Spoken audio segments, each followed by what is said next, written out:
Good evening, everybody, and welcome to the Swedish Institute of Classical Studies in Rome and today's lecture, where we will be having Mats Roslund, professor in historical archaeology at Lund University.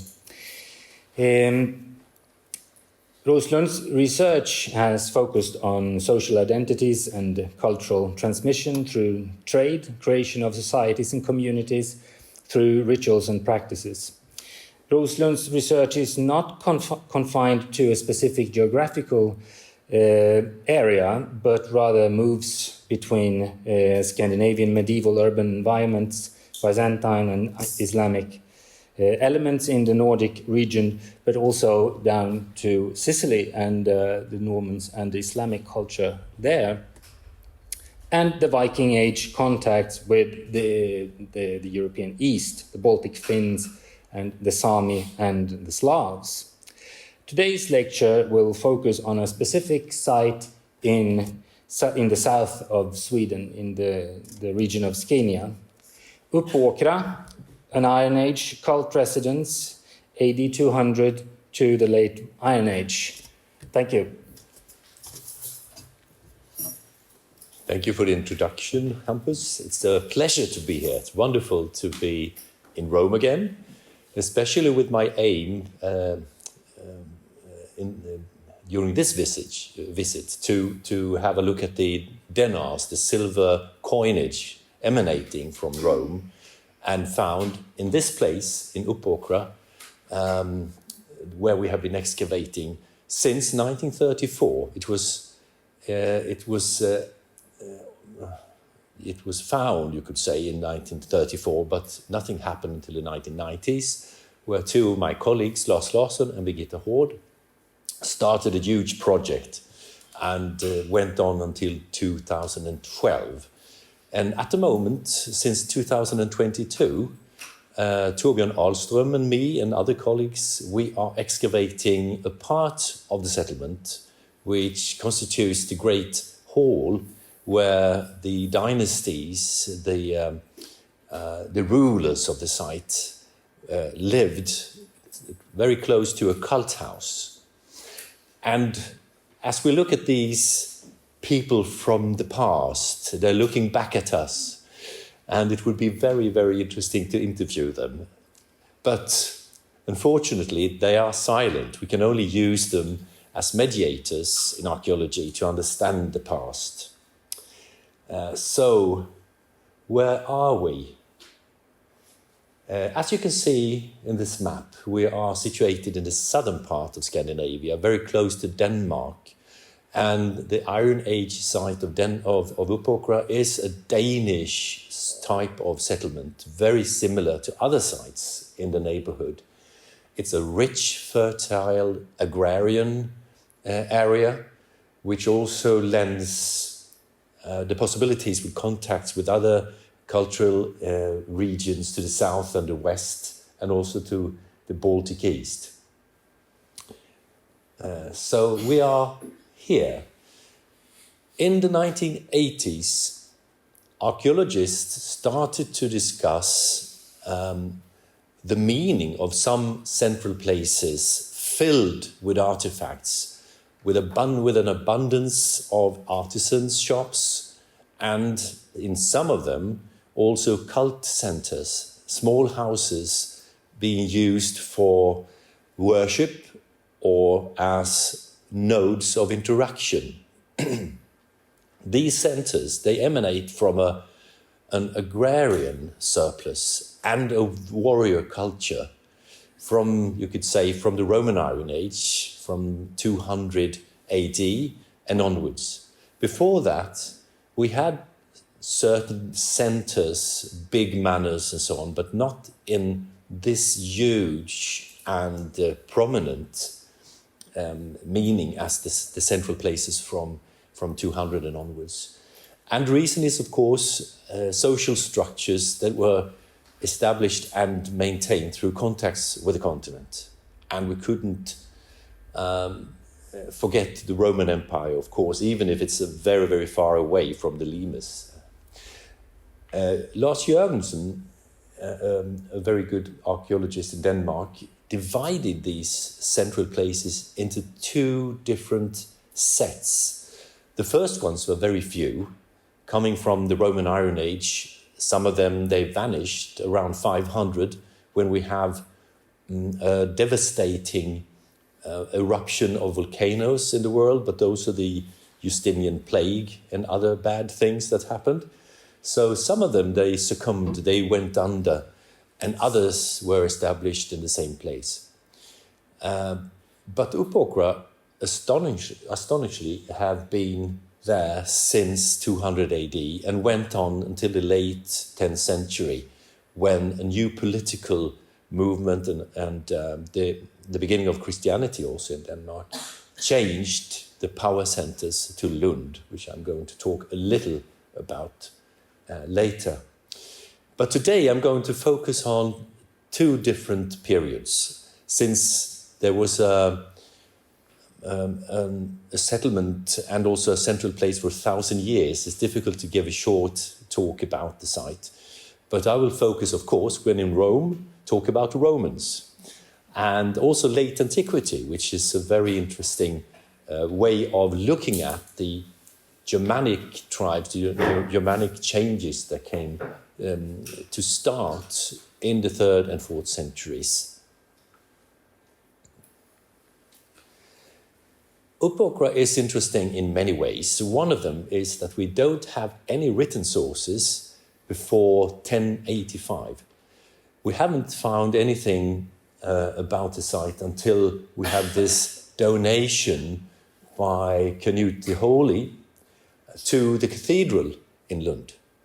And there you could see, is mentioned in Uppåkra Australi, the southern Uppåkra, and the other Uppåkra, which is a very strange way to express the relationship between these two small villages. Because the other Uppåkra is actually the biggest site. And we know today, thanks to metal detecting and other things, that the small Uppåkra was established in the very, very end of the Viking Age, the late Viking Age. So it was not there during the Iron Age. So what to do if you want to know something about this place? Archaeology and all the possibilities that we have to study a settlement and artifacts, spatial analysis, how does the central place look like, a chronology through time. Of course, we have, during 1,000 years, a lot of change. And also object analysis, the artifacts themselves, and we have a lot of them, as you will see. But also through the new scientific methods. We are in the third wave of scientific research in archaeology, where we have the eDNA, we have also normal DNA, isotope analysis, and so forth. So we can actually talk about people moving and a cattle moving and coming to the site. In our ongoing project right now, we also have specific perspectives. One is to study the place from an ecological and social resistance and resilience perspective, which is not only about the agrarian resilience and resistance, it's also about social resilience and resistance. How, for myself, I'm really interested in see how can a community be created, established, but also maintained over time. And it's interesting to see that we have the geographic frame is exactly the same during the 1,000 years, but we must assume that the content of the rituals, the behaviors, the political movements, the regional interaction changed over time. And one of the secrets with change is that people are more obliged to follow with you if you feel like it's like it always has been. So even if we try to understand change, people in the past, probably within 3 generations at least, didn't see the changes coming so much. Of course, there were disruptions, as will be shown in the 6th century, but it was important for the society to have stability, not the least in an economic way for acquiring food and contacts and raw materials from outside. So the perspective of social change and continuity is very interesting to keep up when we look at this site. In the macro region, it's difficult to point out exactly where the domain, the agrarian settlement, had its limits. Of course, we have two very important rivers, and also if we stand up on the hill where Uppåkra is still situated today, we can see far, far away ridges around it. And we also know that in the period, the surroundings were totally void of trees and bushes. It was even more open than it is today, because it was so cultivated and used for cattle grazing and also sheep and stuff and other animals. So it was an open landscape. So if you wanted to have, for instance, timber for house building, you have to move all the way down here, where you have one of the ridges. So it's 20 kilometers away. And also you had access to the sound. We have found an abundance of fish bones and also fishing hooks in the settlement. It's more difficult to delimit the domain itself to the south and the north, but we think that the rivers, they are some kind of geographical limits.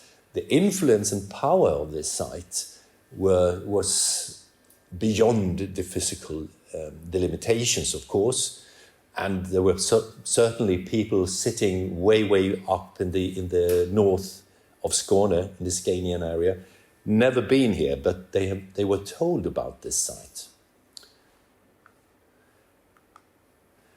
We must have some proportions, and we have 40 hectares of settlement. They are not evenly distributed in depth, the deposits, and also there are differences with the metal artifacts found. There's been immensely amount of metal detecting done since 1996-97, when Lars Larsen and Birgitta Hor started, and we have something of 28,000 artifacts found over the area.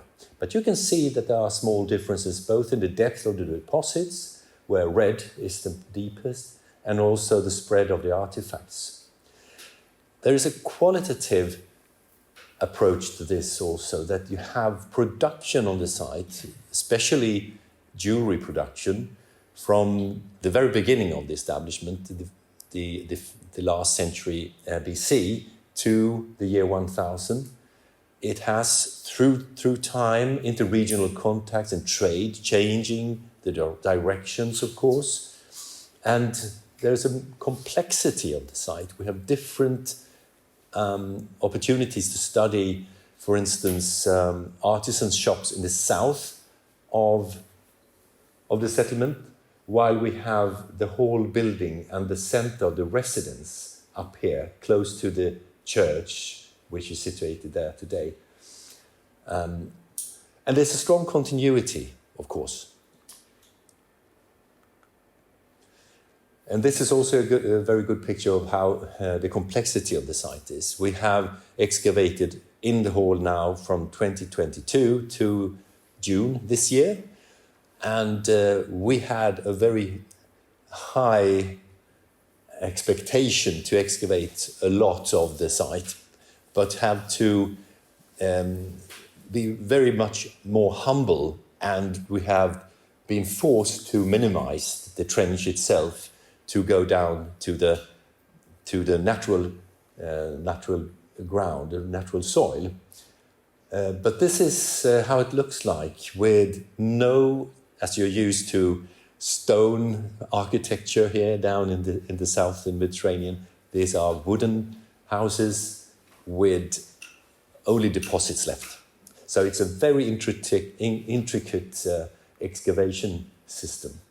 Luckily, we had a colleague from Vienna doing his PhD on Uppåkra, Manuel Gabler, and in 2018 he defended his thesis, and we can see that there are in his signals from the ground penetrating radar and magnetism, he can see how houses were conglomerated in groups over the site.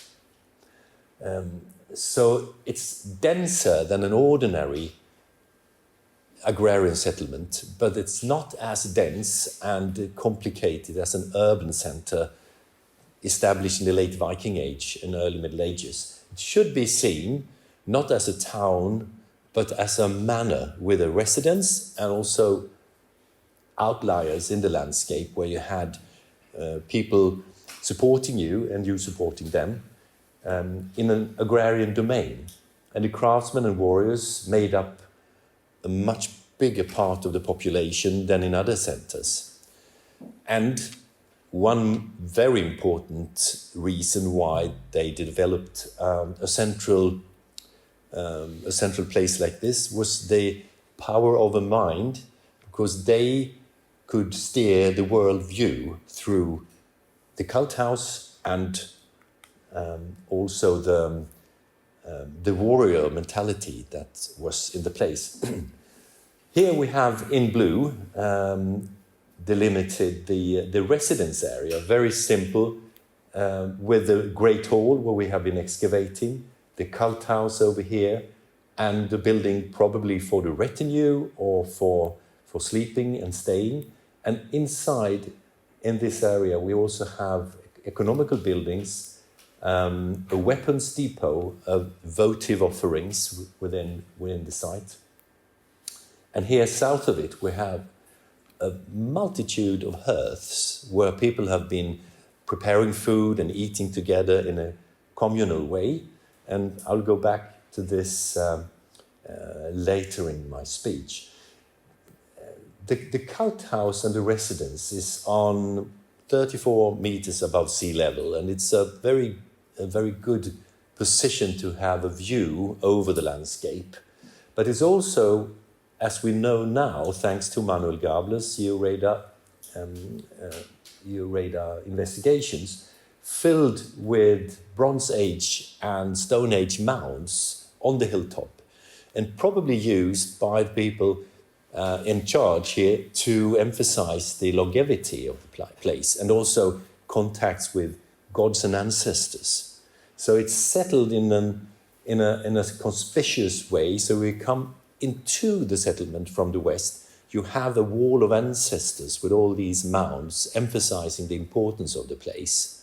So people probably reused the landscape that was before them. And of course, there was a landscape before the central place was established. And we can see how the whole area was filled with different cult activities. For instance, Christina Fredengren, a colleague, has written a wonderful paper on human sacrifices in the area. We have 16 human skulls found in different bogs and wetlands around Uppåkra. And they tend to be dated to the very late Bronze Age and the pre-Roman Iron Age. And that's in the very end of that period, and before the year zero, before the year of Christ was born, is a period where you have a lot of settlements being established in the whole plains area. So it's an expansion phase going on until 200 AD. So this is a ritual area already before we have Uppåkra established. We jump over to Jutland because, of course, the connections with the Roman world was there all the time. We have also during the Celtic times, we have Latin contacts, but we can see in some places further southwest from Uppåkra and Scania how the Roman ideas and Roman connections were sieving into the Scandinavian context. This is a fantastic place in Hedegård in Jutland, where in the 1980s, they excavated up here a burial ground with very, very early Roman artifacts like this bronze vessel from Capua from before the birth of Christ. Also like a pugio together with a javelin and other stuff. Extremely unusual in the Scandinavian context. But what is even more interesting is that you have a fortified settlement with a manor house and probably a cult house very close to it, being defended by ditches exactly the same way and in the same proportions as in the Roman world. The angles of them, the amount of ditches and the way they have been built is exactly like on the continent. So people here must have been down on the continent and been taught how to do them, because this is not an invention that you have in Scandinavia. So we have very early connections already here. On the other hand, we have Ulla Lund Hansen in 1987 studying all the imports to Scandinavia, Roman imports. For instance, here we have vessels, both glass vessels and bronze vessels. So it's obvious that the connections, the material culture, was not that strong coming in. We have, of course, especially Funen and Zealand as the most important ports of entrance. But as you see, Scania, over here where we have Uppåkra, is poor, unfortunately. So how can we talk about contacts when we have so few artifacts coming in? Even the terra sigillata, here we have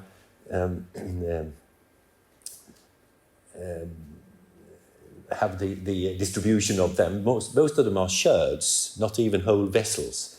And in Scania we don't have one. There was one supposed to be a terra sigillata sherd found in Scania, but I have looked at it and it's not terra sigillata.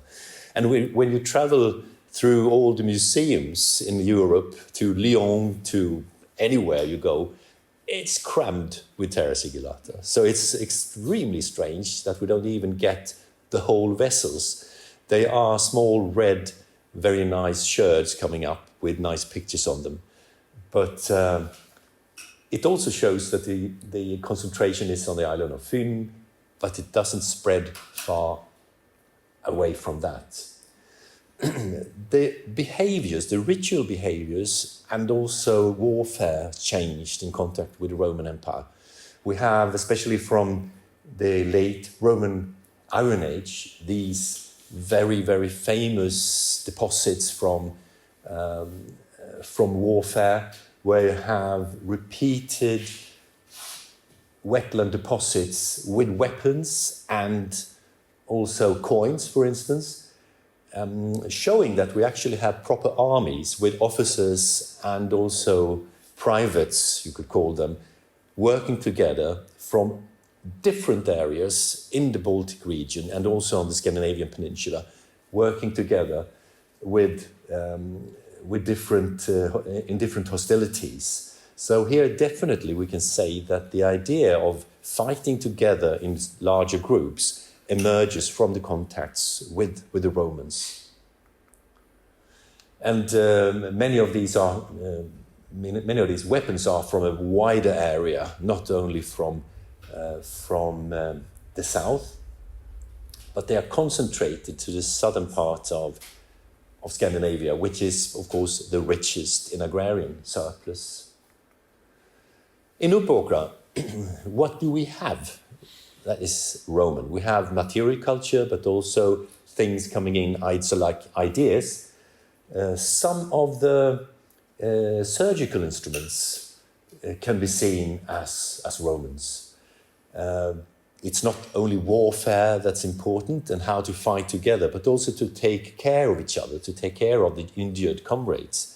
And that is one of the most important in everyday warfare. Even today, you don't go into battle if you don't have support.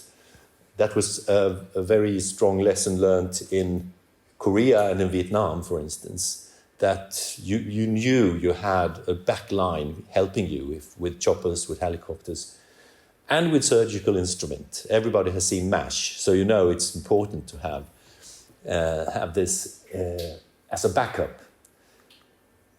We have some other imports, of course, not only the way of fighting, but also the drinking rituals. We have some Roman glass vessels, we have jewelry, but my colleague Mikael Larsson has shown in his dissertation that we also have other things not so conspicuous, like plants coming in, garden plants during the Roman Iron Age, like parsley, cress, cabbage, but also opium poppy that could be used for sedatives, and carrots. So you could have carrot cake in the Roman Iron Age.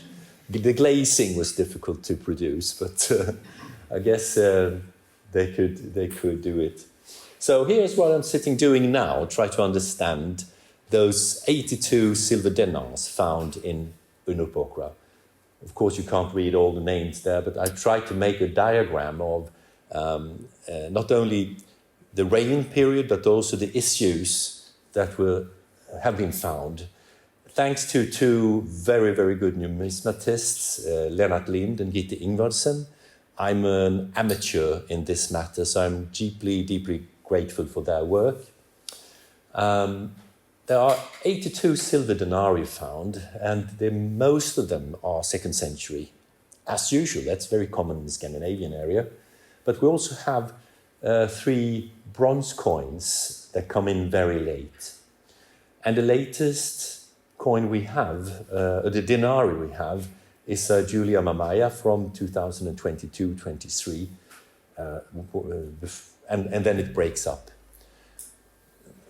So if we break this down, and I would say that it's a very similar assemblage that we have also in Gudme on Fanum. We have this kind of cocktail coming in from the continent. And if we look at the composition, we can see that 56% of them are from a very narrow period of time, or in the Nervan Antonine dynasty, from Antoninus Pius with spouse to Marcus Aurelius. Those are the most common denarii that turns up. And of course, we must consider the length of the reigns when we look at this. But it's obvious that we have a similar view in hordes in Poland, in other places, in Gotland, for instance.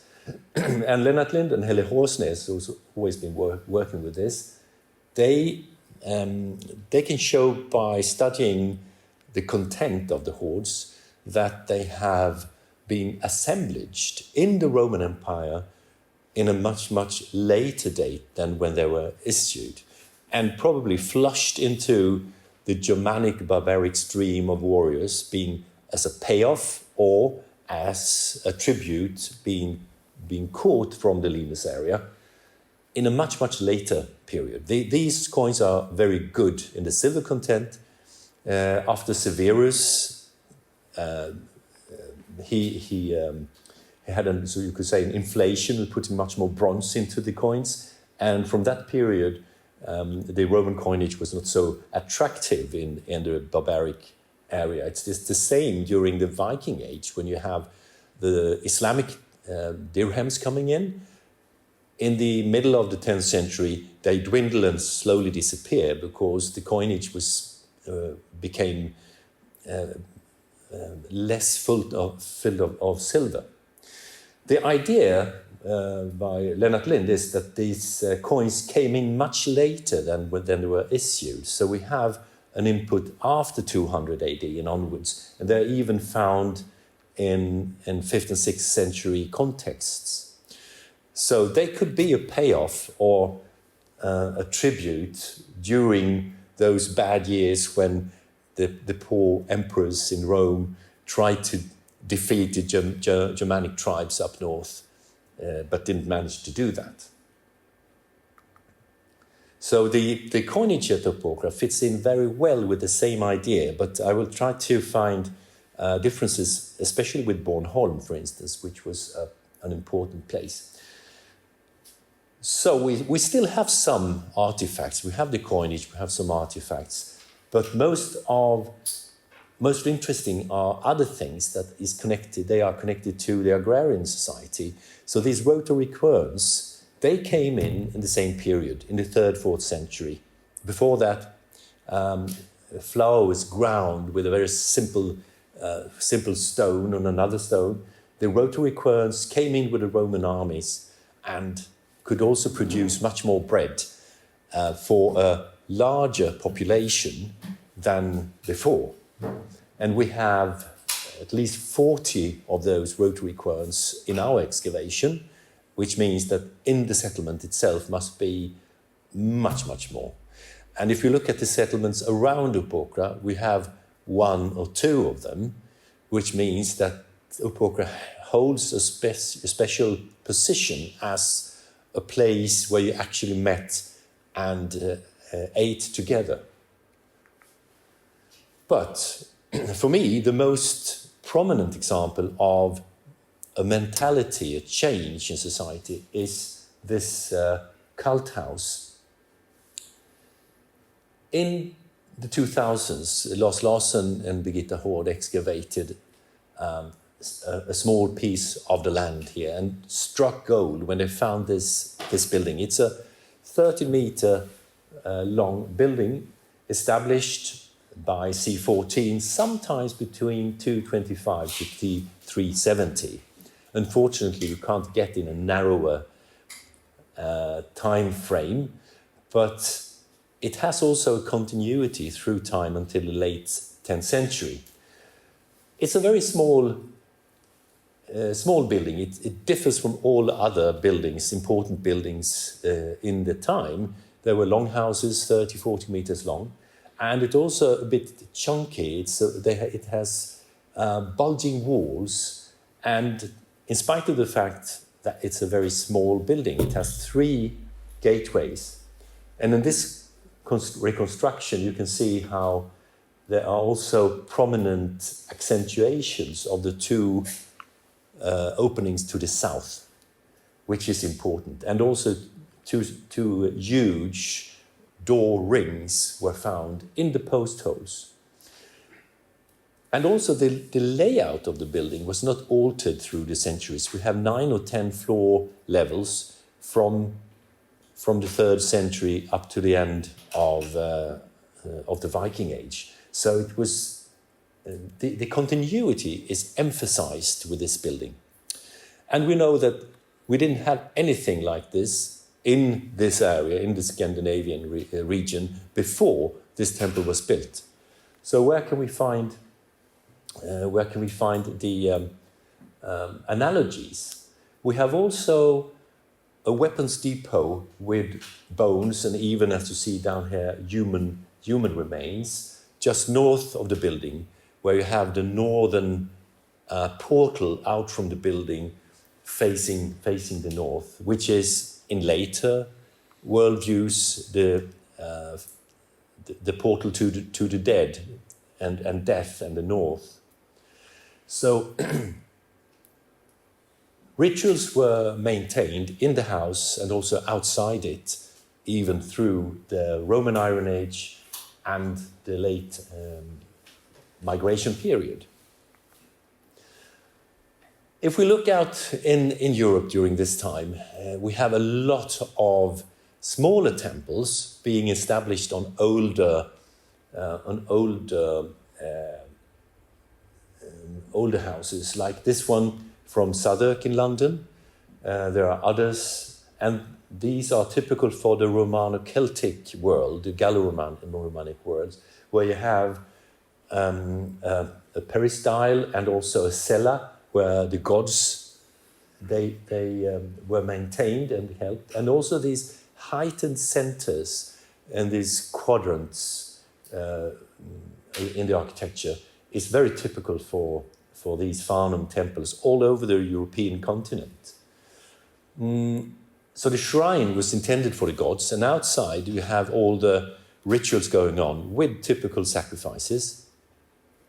The slaughtering of animals, the burning of entrails, the communal meals, And also around this, our colleagues in England found a lot of bones, for instance. Other places, like this in Empel in the Netherlands, is also established in the same period, and it goes up, in other cases, goes up to the 3rd and 4th century.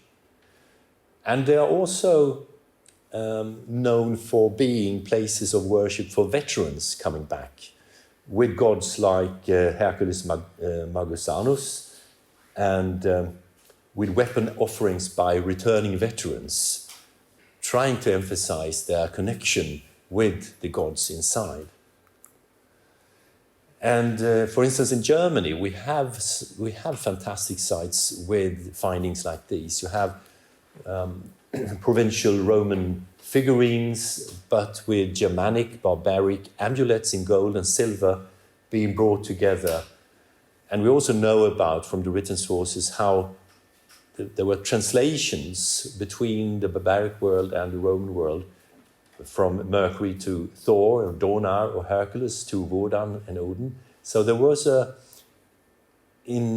interaction in the ideas of who these gods were. I can't prove that you had actually these gods in the temple in Uppåkra. And even if I told my colleagues now when we excavated, I'd give them 7 sesterces if they found a figurine or a small altar even outside the temple. We haven't managed to find it. And also, I wanted a mosaic floor in the whole building, but they couldn't get that. So you can't get everything. But in my opinion, you could ponder on the idea that you actually had a totally new idea of a building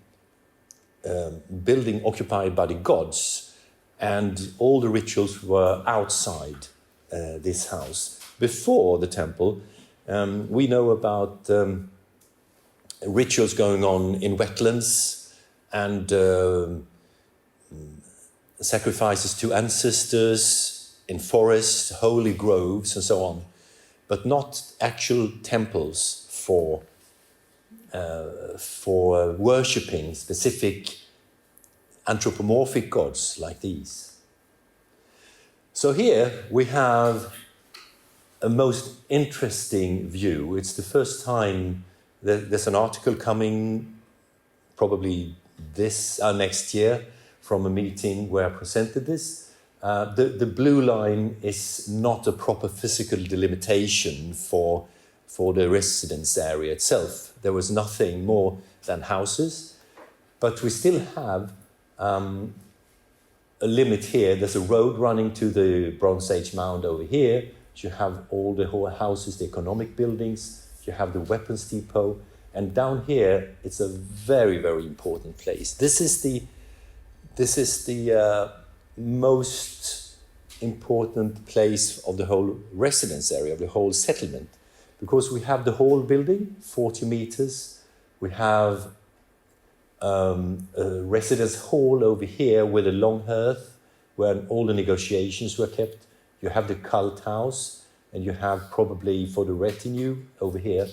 And in this area facing south, there is a massive amount of bones and small pebbles.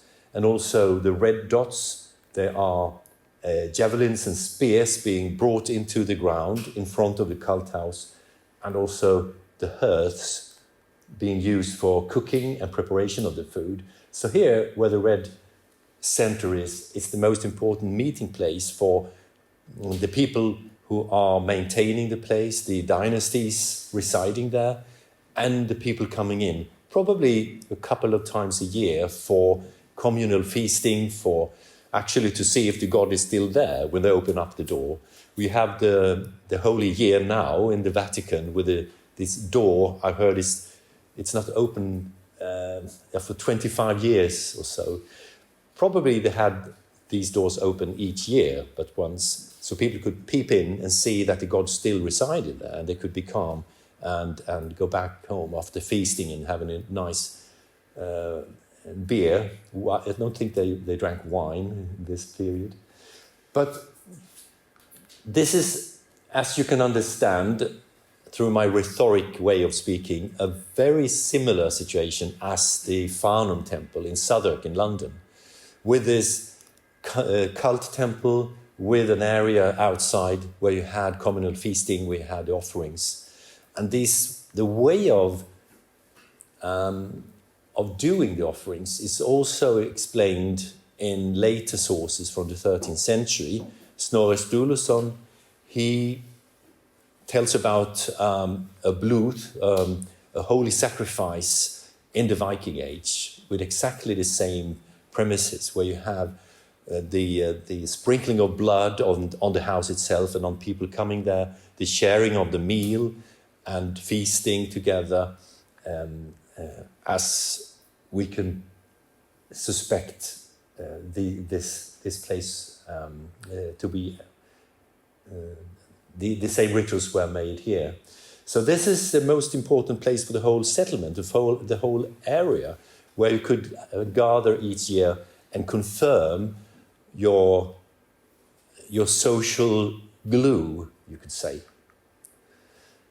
And this is the hall we have been excavating. It's not a nice castle in Aachen like Karl the Große had, but it's still important. And the architecture tells something about the importance. We have a huge long hearth here with post holes and an entrance from the south in this gable room, in this waiting room, you could say, before you can come in to the assembly room. And in this part of the building, we have the economic activities, like preparing food, with two doorways from the residence area and from the south, from outside.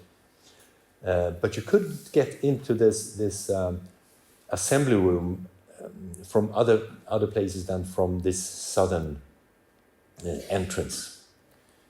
And then you have the southwestern corner of the cult house close by. So during the Roman Iron Age, it was a period of strong establishment of this site. And it goes on through the migration period. You can see how the warrior ideals, they are maintained. For instance, we have very minimal artifact like this.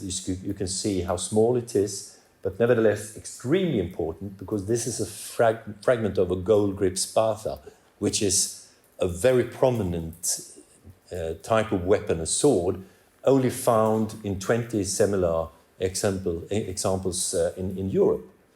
So this is a Frankish type, probably. You can see the reconstruction of a spatha from Childeric I's grave.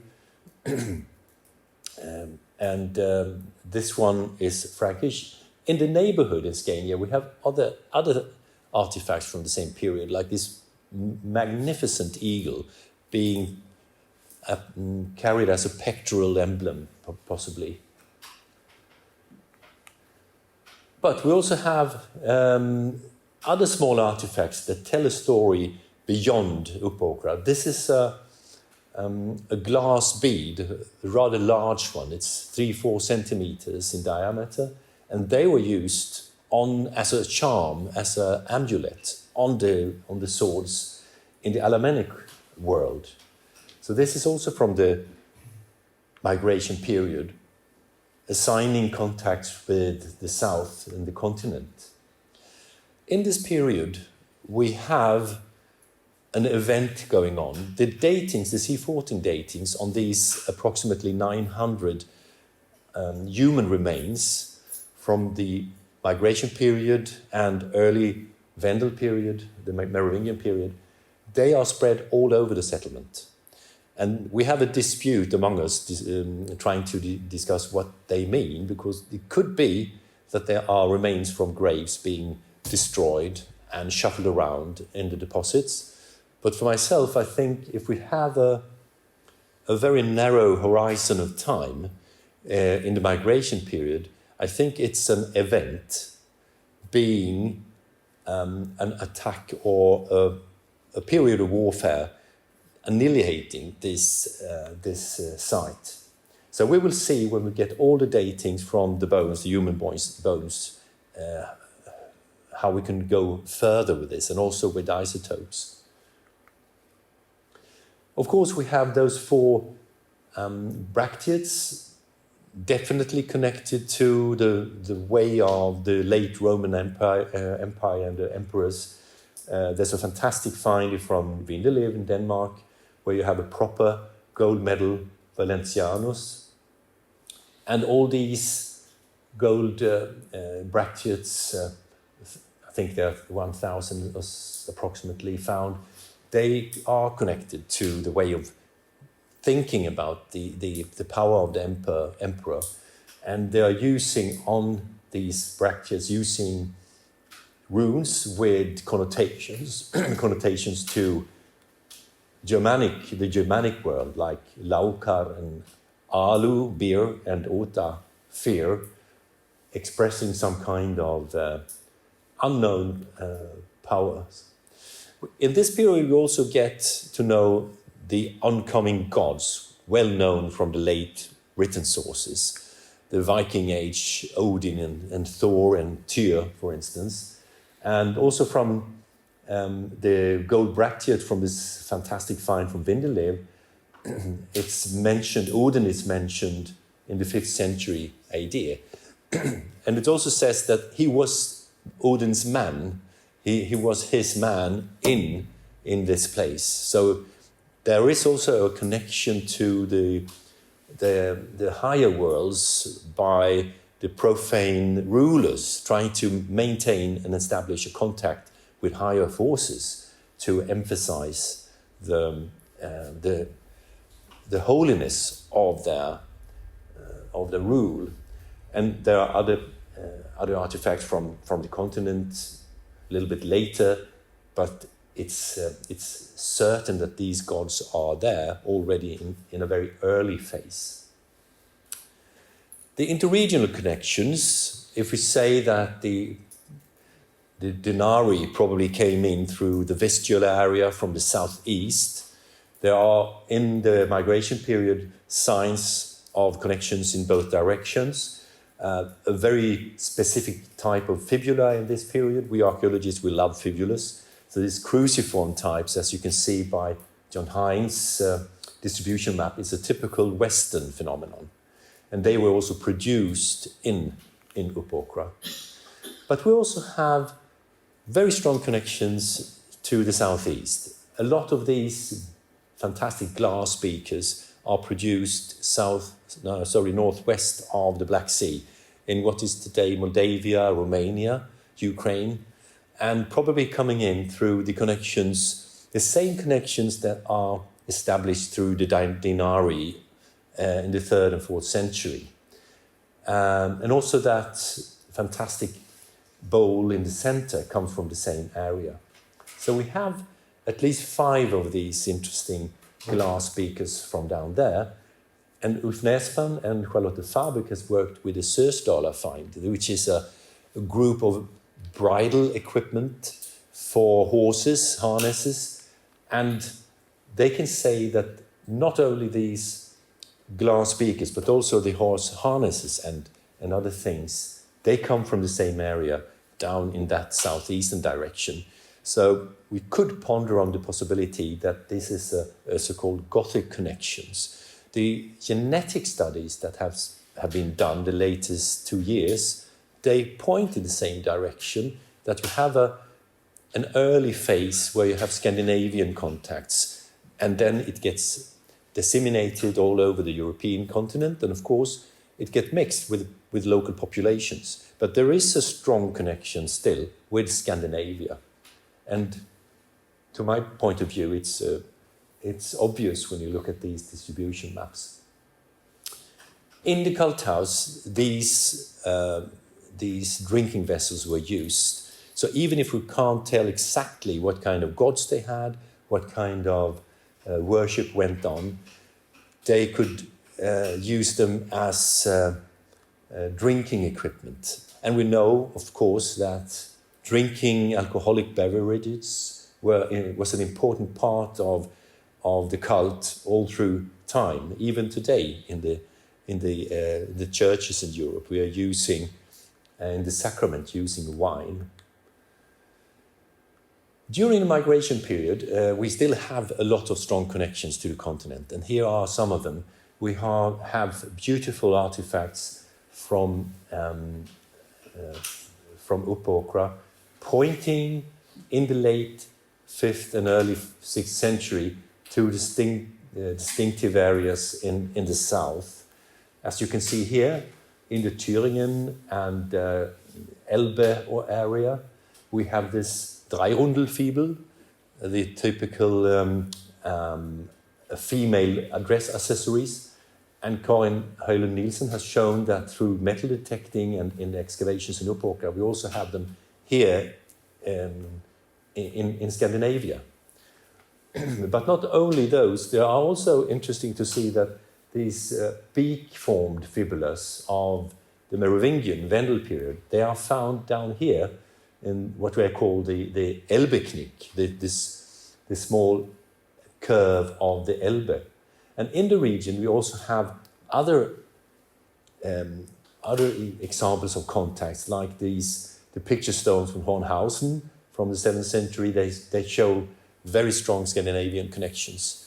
And also place names in Scandinavia, in Denmark, and in southern Scandinavia, you have the löv suffix, and we have them in this area as well, Leben or Lauben. Not in any other place in Germany, but here. In the beginning of the 6th century, there was a catastrophic change with volcanic activities, the Justinian plague, and so on. But even if the rituals, the old places were exchanged to new places, Uppåkra still persisted. In other places, you could see here from Leire, for instance, you have the longhouse, just like in Uppåkra, like this, but they have built a new type of ritual building and made a fence around it, so it's more closed. So we are meeting a very much hierarchical society where we also have even stronger martial tradition. So we have a break in the 6th century, which is very strong, but still we have the same architectonic view in Uppåkra compared to other places like the new ones. And we also have specific Scandinavian rituals going on. For instance, we have these small gold foil figures. They are like small gold, very sensitive pieces, not bigger than a thumb's nail, from 500 to 700 in several places. But I would say the main sites are here on Bornholm and in Scania. The other ones up north are much later and with a very monotonous iconography. And in Uppåkra, of course, we have in the cult house all these yellow triangles, these small artifacts being deposited. If we look at the iconography, it's obvious that they are totally different from all the warrior-like iconography that we find on helmets and in other places. So there's a division between the martial world and the jurisdictional world. And all the iconographies we have, they point to ideas of negotiation, of discussion and juridical questions. And I think that they are not communication with the gods as such. They're more legally bound agreements under the auspice of the gods being brought together and deposited like in an archive in this building. We also have, of course, a very strong martial tradition with, for instance, boars as symbolic warriors. I think they also come from ideas from the Roman world, where you have this fatherei, these very dangerous male boars being reproduced also in the Scandinavian context. And we have found both in Uppåkra these boar iconography, but also in the vicinity, 5-6 kilometers away in other settlements. We have these boar signs showing that we have warriors sitting around the central place itself. And the reconstructions of these Anglo-Saxon helmets are really nice because they show how they could look like. Even if we have a very concentrated Scandinavian tradition now, we can see how the ideas of the martial world was also spread much, much wider than the gold foil figures. For instance, some of these models, they were found just a couple of years ago.